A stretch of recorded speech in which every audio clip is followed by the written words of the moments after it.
Hello and welcome back to the SecurityMetrics podcast. My name is Jen Stone. I'm one of the principal security analysts at SecurityMetrics, coming to you from the PCI North America community meeting. And today I'm very excited to talk to Joe Pierini, industry veteran. I'm excited to talk to Joe because he's got a lot of experience both in getting into computers and into security and then PCI. You have such a breadth of knowledge. I thought there would be a lot of interest from our listeners in just hearing kind of about your journey, how you got into this, what you do now. Take it away, Joe.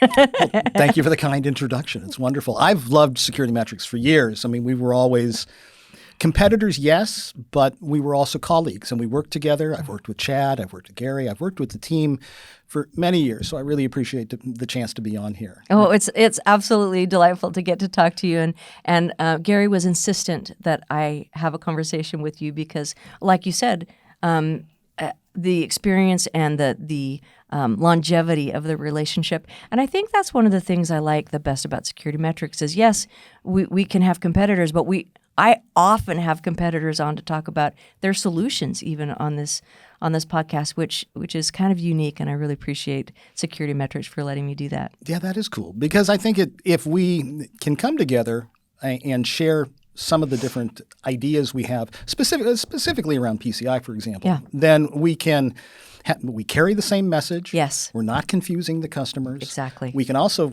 work as a team to make it stronger and better, and maybe some testing techniques that you're using are more effective for segmentation or for identity and authentication, whatever the case may be.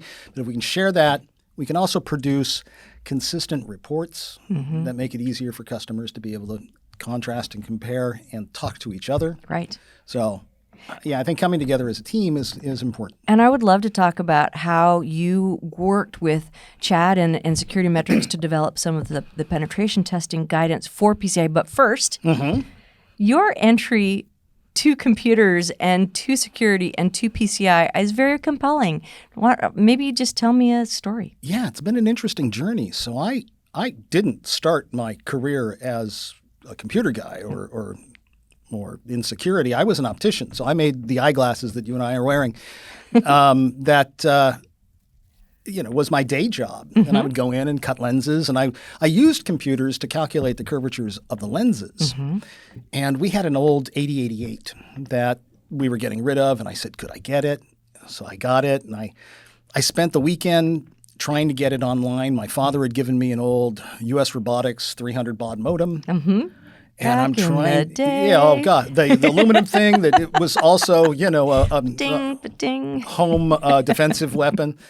And I spent the day trying to get it on, getting plugged in. I'm trying to jam things. I'm running down to Radio Shack, which was still a thing. Yeah. To get adapters to try and fit it into the back from my cables. And I spent it, and I discovered after all this time and effort that I had effectively connected the U.S. Robotics to the printer port. Oh, perfect. Yeah.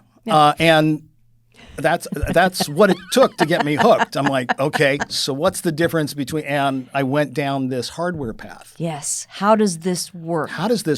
This is amazing. And then, I picked up an old hard drive at a garage sale, 20 megabytes, thought I'd never fill it. Yeah. And put that in and went from... It was massive. Yeah, from a CGA to an EGA monitor and then a VGA card. And one of my patients at the optical office that I was working at gave me 8088 to a 286 overdrive chip. Oh. So you would plug it into the board, you plug the chip on, and then you'd hit the turbo button. It was the only reason that the turbo button really existed. And I had a 286. So it's just the thing that is pretty consistent in my journey is I've always not had a lot of money to get there. So while my colleagues were all going out and getting Microsoft certified, right, I couldn't afford those. So what I did was I started a nonprofit in Napa called the Recycled PCs Program. Oh, wow. And we would collect used equipment from businesses, 2 generations out. And then they had given me a classroom, and we set up a lab, and I would train adults in the evening, upgrade and repair the IBM compatible. Oh, fascinating. And I got access to more equipment than I would ever know. And it reinforced it because I had to then teach somebody else. Yes. There is nothing that helps you learn something Exactly. like teaching it. That's amazing. I remember the first class I had, I went 30 minutes, dismissed everyone, lying on the floor on my back and thought, what the hell am I doing? I don't know. Imposter syndrome from day one. Yeah, massive decompress and wrestle with that ego a little bit. And then just picked up and started. And from there, I was able to move from optical into computers. But I still didn't go immediately into becoming a network engineer or a sysadmin. I went into sales for a value-added reseller. Oh, interesting. And one of the computer guys there taught me networking and operating systems and more and more and more. And I leveraged that to get a real sysadmin job, continue to do sysadmin work. I was working at an e-commerce developer in Petaluma, California. And my systems were getting hacked into. And I didn't know. We wouldn't know until all of a sudden we'd have no disk space because they were knocking over the SMTP service, putting in an FTP server, and then using it for zero-day wears. Oh, wow. So it wasn't malware or anything. It was just books and movies and music and nothing in a language typically that I understood. So it wasn't of value to me other than, but it caught my attention. It's like, how are they doing this? Yeah. What are we not doing? And I had no idea how to get trained. So I, like many, I went out and got my CISSP. Just does nothing to help you It's with not that going to make problem. you a hacker. No, it is not not. going to put you into penetration testing. Nope. It will. I mean, if we're honest, what it's going to do is it's going to level the playing field if you're up against another candidate with one. But as far as it being practical for Yes. hacking, not so much. Let's be honest. People ask me all the time, should I get my CISP? And I say, what the job that you're going for, what does it say in the job description? Get that. Because it, like you said, it levels the playing field. Maybe it shows that you know how to take a test. But if you want to know how to do things, what you're describing is amazing because what you're doing is starting with where you are, and then how do I either solve a problem or get to a next step where I want to be? And so many people, you probably have the same experience. How do I get into computers? How do I get into security? How do I get into PCI? Well, I don't know. Where are you now? Start there. Exactly. Look around with what you've got and figure out how you can use it to your benefit. Yeah. I took once I got the CISSP, I took my resume, I sent it to a company called HackerSafe, which was an old company that did a little banner at the bottom of shopping carts to say that they were HackerSafe. They were tested every day. And it was kind of a controversial service on the internet. Some people liked us. Some people absolutely hated us. But I sent it to them and said, ask your hackers what I need to add to my resume to get into pen testing. And they said, tell you what, why don't you come work for us and we'll have them teach you. Wow. So I came over there and worked there. And that was my introduction to both web application penetration testing, network penetration testing, and also PCI, because HackerSafe was also an approved scanning vendor or an ASV. Oh, okay. So that was my introduction to the standard. And I would go to this community meeting and sit behind the booth and talk to people about our service and begin to understand more and more about PCI and how, what role could I play in? Right. And I was only in, requirement 11 at that point, but it was still exposure. And I could start to learn from other people more and more how to interpret the standard. And eventually someone offered me a role as a QSA. Oh, okay. A company called PSC. And I started, and I discovered quite rapidly I hate being an auditor. If you don't like it, you shouldn't do it. For me, it was That's my rule. because I was a sysadmin. For me, it was 8 hours a day of people lying to me because I know you're not doing the things that you say you're doing because I've been there. I know you don't have the time. I know you don't have the resources. So people were blowing smoke up my tuchus, and I had a chance. The manager of the pen testing lab at PSC decided he wanted to try a more athletic career in, I think it was kite boarding. That seems like a departure. It was, but he was always really excited at it. And we're like, great, what are we going to do about the lab? And I threw my hand up and said, let me give it a shot. Okay. And from there, I just still didn't know what I was doing. But I hired people that did. and they were able to share with me. And we could created a program that would allow us to work within the PCI requirements, do penetration testing, really focused on the regulatory regimes, and allowed us to take companies that were not anywhere near compliant and provide them with at least some controls and some tools so that they can understand it. And then we teach them how to test themselves so that when we left, because the value of the pen test is it's got a short lifespan. Yeah, it's very point in time. Point in time. And if you only do it once a year, not very useful. No, so we would leave with them different ways that they can do some continuous testing. Interesting.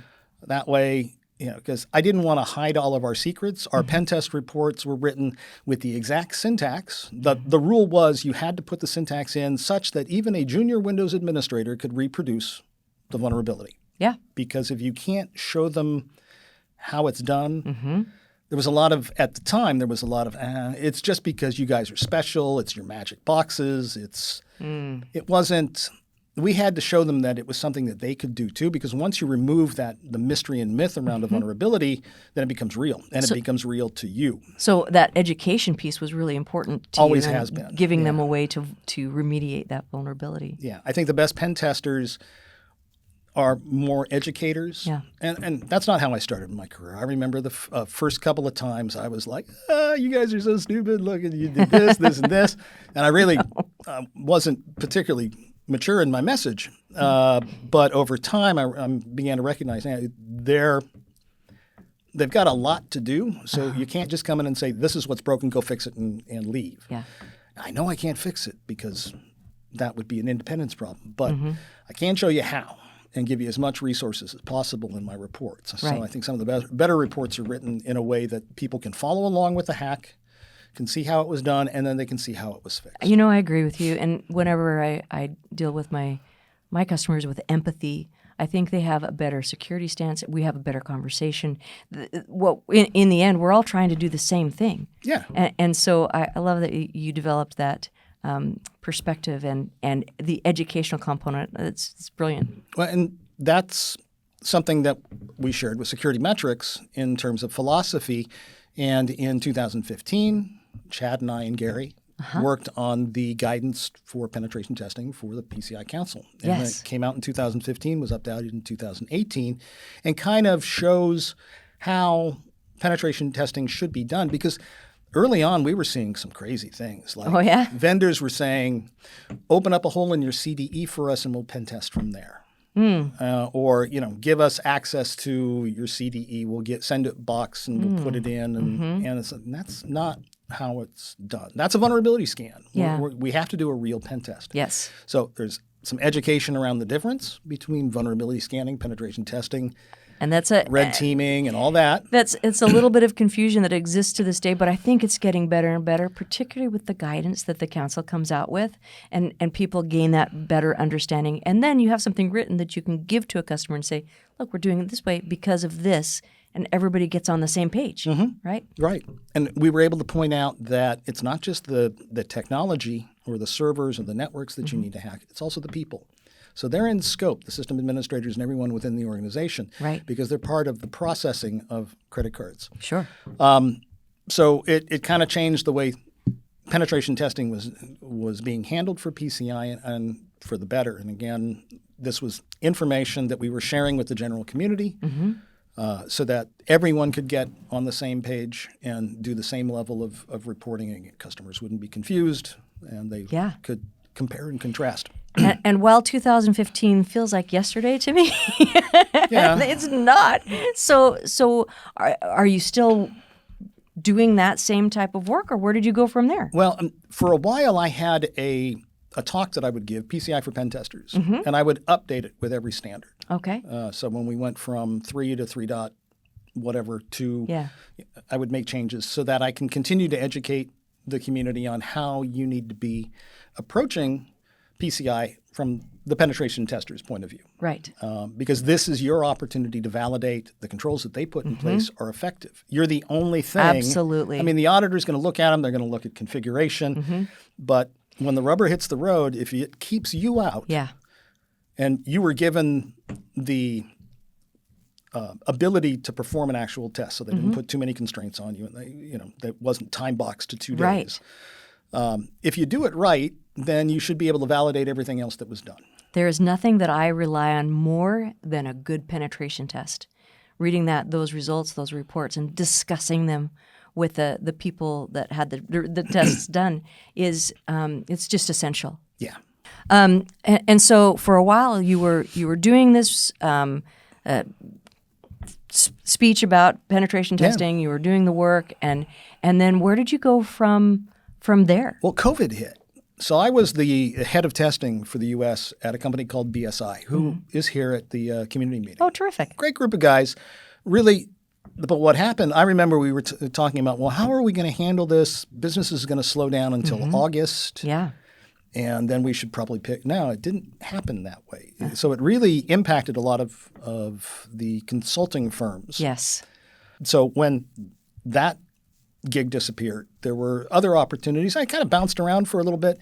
I'm currently a cybersecurity architect for a pest control company out of Atlanta. Okay. And the role is consultative, and where we're bringing in new technologies. We're looking at new opportunities to work with our data, reevaluate the cloud, things like that. So I'm there to be able to look at the solutions, determine whether or not they fit with all of our intentions and regulatory regimes, and then make suggestions and so on. I'll also do a little hands-on testing just to stay current, and who wouldn't want to when you've got a network all over the world. They're like, sure, thousands of people, thousands of accounts, several different domains. Yeah, it's a little bit like, a playground for me, but sure. I'm careful. I'm sure they appreciate that. Yeah. I want them asking for me to come back. Yes. So, well, one of the things I really noticed going from the outside as a consultant to an inside is I would go to a customer and go, look at this. It's the same findings from last year. They haven't fixed anything. Yeah. And we would, frankly, kind of get on our high horse about it, thinking, why aren't they taking this more seriously? Yada, yada, yada. Coming in on the inside, now I'm beginning to see, wait a second, it's a matter of time and resources. So yeah, I wasn't doing them any favors by copying an attitude around it. Yeah. I needed to look for ways to help them out, improve either the tools that they have to do remediation, maybe check in with them a little bit more, offer more guidance, do something other than say, okay, there it is, go away and fix it. Right. Because now I can see how many things they're finding, the phishing attacks that are coming through, and the incidents that have to be done, and the changes to the data. We've got new technologies coming out. There's just only so many hours in the day and so many people to do the work. Yeah. So as pen testers, copying the attitude when we come back because they haven't fixed anything, instead we need to ask why. Yes. Why didn't you get to that? Exactly. And then how can I help them so that they can remediate it faster? Brilliant. Because at the end of the day, I don't want to find those things. No.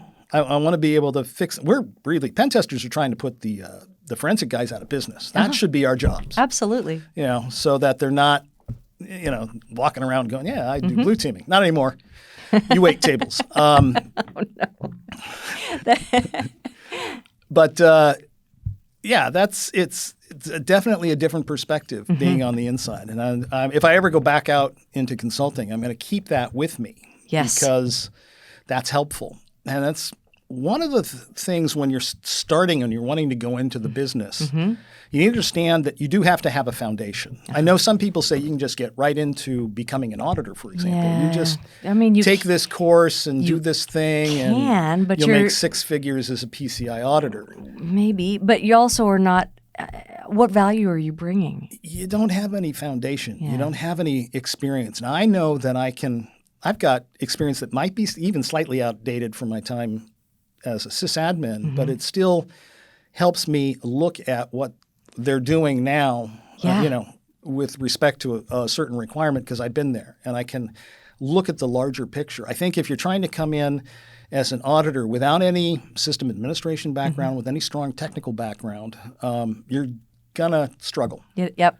And it may be okay in a consulting firm that's nothing more than kids with clipboards going check in place, not in place, and not a collaborative environment. It's just that quick cheap bottom of the barrel audit. But if you're more complex environments with customers who really do care about their security, you need to bring your A game. Yeah. So you should have a foundation in system administration, some understanding of programming, even just one language is helpful.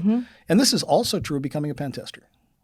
You can't just jump straight from I learned Windows to I'm a hacker. There are a lot of different things that you kind of need to understand and have in your toolkit so that when you are confronted with a technology that maybe you don't have hands-on experience, you've got nothing to extrapolate from if you don't have the experience behind you. Right. And it takes longer to try and learn in place, you know. Yeah.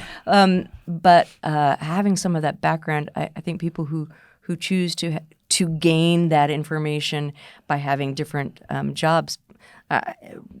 A lot of times people ask me, well, what's an entry-level career into cybersecurity? And I say IT.